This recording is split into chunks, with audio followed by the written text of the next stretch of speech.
Pessoal, olha, não teve como, não, porque deu uma pausa sem querer, ela saiu de repente, que sei lá, é meio doida, das memórias dele é meio doida. Aí eu vou dizer agora a ela, porque eu não gosto de mentir pra ela não, mas era o jeito que eu gosto de trollar, né? Aí eu vou dizer a ela que é uma trollagem.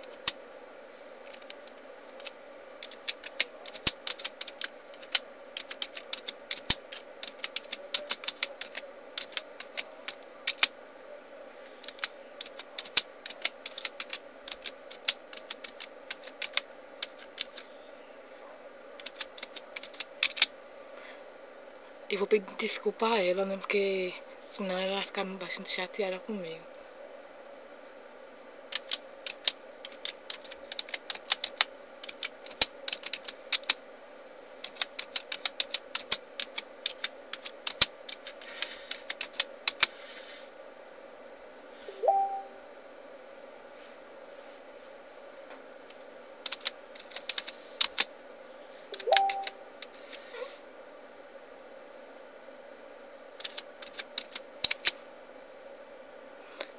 Eu disse a ela que eu vou postar no YouTube.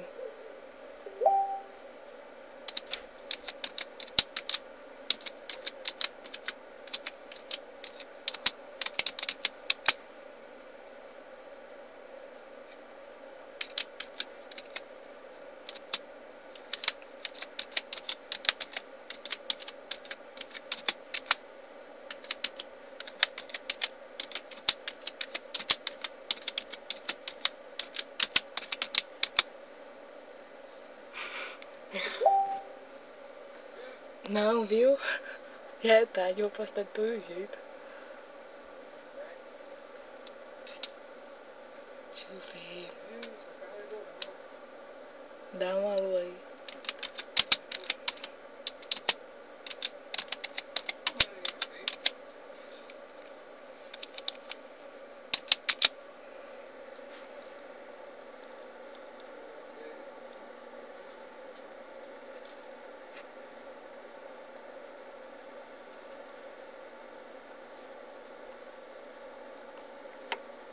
Espera, pessoal, que eu mandei ela dar um alô, mas ela demora demais.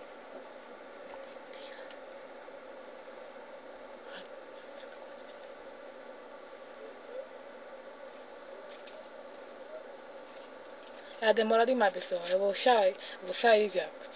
Tchau.